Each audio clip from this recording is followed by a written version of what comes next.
Laisse-moi te poser une question directe. Pendant que toi tu cherchais la prochaine action technologique à la mode, pendant que tout le monde fixait Nvidia, Tesla et les entreprises d'intelligence artificielle, la richesse la plus stable, la plus silencieuse, la plus protégée du monde s'accumulait dans un secteur que personne ne voulait mentionner à dîner. Les déchets. Oui, tu as bien entendu. Les ordures, les poubelles, les camions verts qui passent dans ta rue chaque semaine.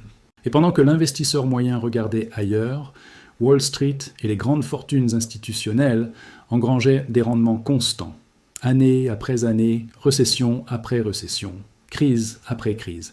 Parce qu'il y a une vérité que les médias financiers grand public ne te diront jamais. L'argent le plus propre de Wall Street vient des endroits les plus sales. Je suis Marcus, et ici, sur Carte des Marches, on ne te vend pas de rêve.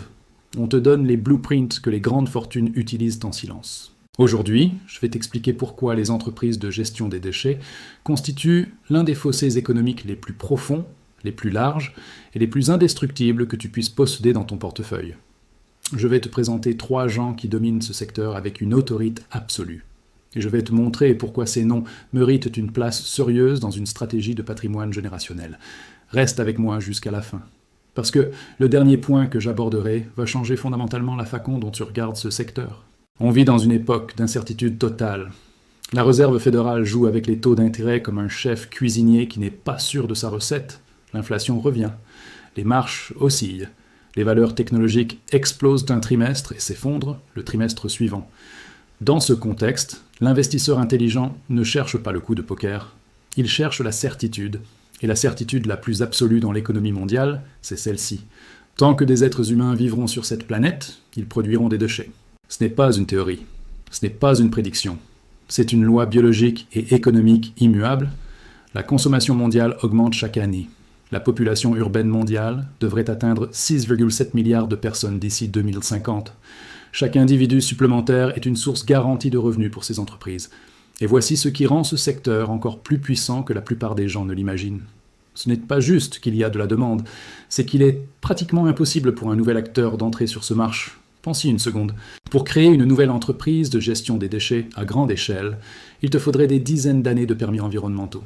Des terrains en normes pour les centres de tri et les de charge, des flottes de véhicules spécialisés qui coûtent des millions, des contrats municipaux qui durent 10, 15, 20 ans, et la confiance des gouvernements locaux qui ont déjà leurs partenaires établis. Tu ne peux pas simplement créer une application pour disrupter ça, il n'y a pas d'Uber des déchets. Il n'y a pas de start-up en hoodie qui peut lever 50 millions de dollars et concurrencer ces gens du jour au lendemain. Et c'est précisément ce que Warren Buffett appelle un fossil économique, un MOAT. Une protection naturelle et légale contre toute compétition. La communauté de Carte des Marches comprend quelque chose que la majorité des investisseurs ne saisit jamais. Le vrai alpha se trouve souvent dans l'ennui, dans ce que personne ne veut regarder, dans ce que tout le monde évite parce que ça n'a pas l'air sexy. Et les entreprises de déchets sont peut-être l'exemple ultime de cette philosophie. Parlons du numéro 1 inconteste. Waste Management, ticker WM. Cette entreprise, c'est le roi absolu de son secteur aux États-Unis. Elle gère plus de 250 décharges à travers l'Amérique du Nord. Elle possède et exploite des centaines de stations de transfert.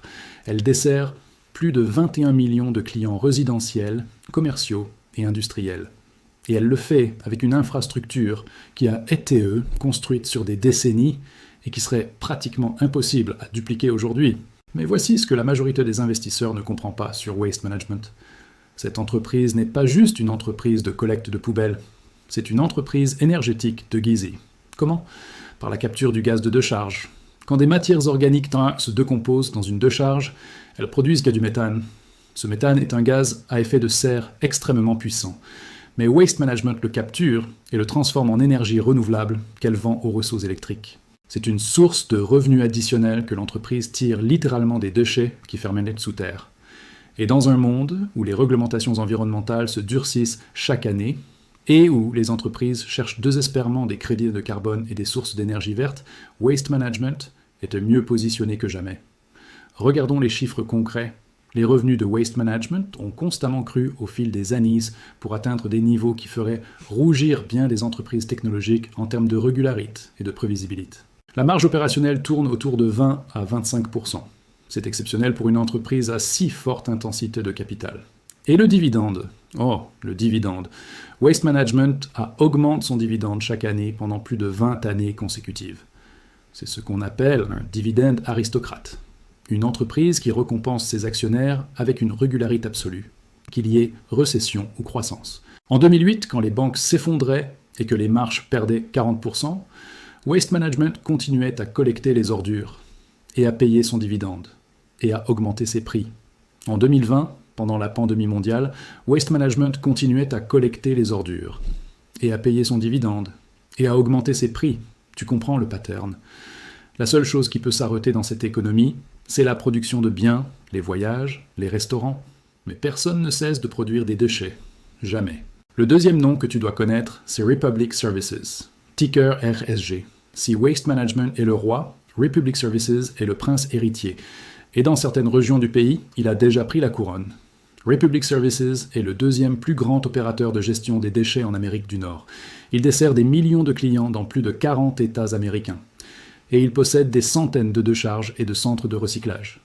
Mais ce qui rend Republic Services particulièrement intéressant à l'heure actuelle, c'est sa vision stratégique. Republic Services a fait de l'économie circulaire sa priorité numéro 1. Qu'est-ce que l'économie circulaire?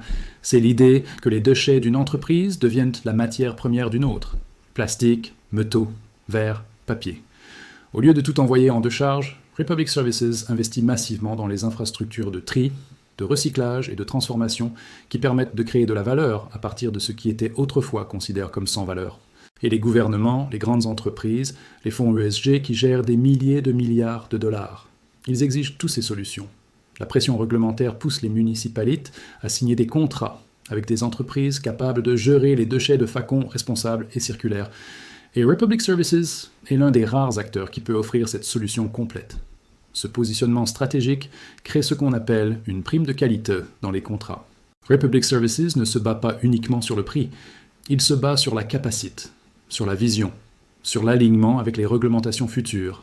Et quand tu es le seul à pouvoir faire ce dont une municipalité a besoin, tu décides du prix. Du point de vue financier, Republic Services affiche une cohérence remarquable. Son chiffre d'affaires croît année après année. Ses marges sont saines et stables. Et comme Waste Management, elle a un historique solide d'augmentation de son dividende. Mais ce qui me fascine le plus chez Republic Services, c'est la façon dont elle gère ses acquisitions. Ce secteur est encore fragmenté au niveau régionaux et locaux. Il existe des centaines de petits opérateurs de collecte qui ne peuvent pas rivaliser avec les grandes réglementations environnementales croissantes. Et Republic Services les rachète, un par un, méthodiquement, en intégrant leurs routes, leurs contrats, leurs équipements, et en faisant monter sa part de marche encore et encore. C'est la même stratégie de croissance par acquisition que Berkshire Hathaway utilise, mais appliquée à un secteur qui possède déjà un fossile naturel. Le résultat, c'est une machine à cash qui tourne avec une régularité d'horloge suisse. Et maintenant, on arrive à ce que j'appelle la perle méconnue de ce secteur. Waste Connections, ticker WCN. Si Waste Management et Republic Services sont les stars sur lesquelles tout le monde porte attention. Waste Connections est l'entreprise que les investisseurs les plus sophistiques regardent en souriant. Voici pourquoi. Waste Connections a choisi une stratégie délibérément différente de ses deux grands concurrents. Plutôt que de se battre pour les grands marches urbains, où la compétition est féroce et les marges plus comprimées, Waste Connections s'est spécialisé dans les marches secondaires et exclusives. Ce sont des zones géographiques, où elle est souvent le seul ou l'un des deux seuls opérateurs. Pense à des régions rurales et semi-rurales du Texas, de l'Oklahoma, de la Colombie-Britannique, de l'Alberta. Des endroits où mettre en place une infrastructure de gestion des déchets est complexe, et où les barrières à l'entrée sont encore plus élevées que dans les grandes villes. Dans ces marches, Waste Connections ne concurrence pas. Elle dicte, elle fixe les prix, elle renouvelle les contrats à des conditions favorables. Et les clients n'ont tout simplement pas d'alternative. C'est ce qu'on appelle un pouvoir de tarification absolu. Et dans un environnement inflationniste comme celui que nous traversons, le pouvoir de tarification est littéralement l'actif le plus précieux qu'une entreprise puisse posséder. Quand les coûts augmentent, Waste Connections augmente ses prix. Et ses clients paient, parce qu'ils n'ont pas le choix. Maintenant, regarde ce que ça produit au niveau des marges. Waste Connections affiche régulièrement des marges EBITDA parmi les plus élevées du secteur. Certaines années, ces marges dépassent celles de Waste Management, qui est pourtant beaucoup plus grand. Pourquoi? Parce que l'échelle n'est pas toujours synonyme d'efficacité. et que la domination d'un marché de niche peut être plus rentable que d'être le deuxième ou le troisième sur un grand marché. La communauté de cartes des marches sait que les meilleures opportunités ne sont pas toujours les plus grandes entreprises. Parfois, c'est l'entreprise la mieux positionnée dans son espace spécifique qui génère les meilleurs rendements ajustés au risque. Et Waste Connections, avec son modèle de marches exclusif, est peut-être l'exemple le plus élégant de cette philosophie dans le secteur des déchets. Avant d'aller plus loin, je dois te parler de quelque chose d'important. Parce que je vois ce piège se reproduire encore et encore dans notre communauté. Et il faut qu'on l'adresse directement. Quand les marches montent et que tout le monde parle de l'intelligence artificielle, des semi-conducteurs, des technologies quantiques, l'investisseur émotionnel chasse la performance passée. Il vend ce qui était calme et stable. Et il achète ce qui est excitant et en hausse. C'est exactement à l'inverse de ce que fait l'argent intelligent. Les grandes fortunes institutionnelles, les fonds souverains, les family office qui gèrent les patrimoines des familles les plus riches du monde. Ils ne courent pas après les modes. Ils construisent des positions dans des entreprises dont le modèle économique est indestructible. Et ils laissent le temps et les intérêts qu'on pose faire le travail. Pense à ce qui se passe quand une récession frappe. Les actions technologiques peuvent perdre 50, 60, 70% de leur valeur. Les investisseurs paniquent, ils vendent, ils cristallisent leurs pertes. Pendant ce temps, Waste Management collecte les ordures. Republic Services renouvelle ses contrats. Waste Connections augmente ses prix.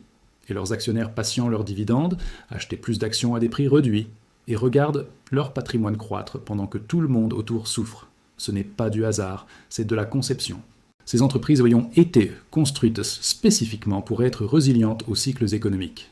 Il y a aussi un autre piège que je dois mentionner, le piège de la valorisation. Certains investisseurs regardent le ratio cours-bénéfice de ces entreprises et disent que c'est à l'air cher comparé à d'autres secteurs. Et c'est vrai. Ces entreprises se tradent souvent à des primes de valorisation par rapport à d'autres secteurs. Mais voici ce que ce raisonnement ignore. Une prime de valorisation pour une entreprise qui possède un fossé économique indestructible, un pouvoir de tarification sans limite, une demande garantie et un historique de dividendes croissant sur 20 ans. Ce n'est pas cher, c'est une opportunité. Tu paies une prime pour une certitude. Et dans les marges d'aujourd'hui, la certitude est l'actif le plus rare et le plus précieux qui existe.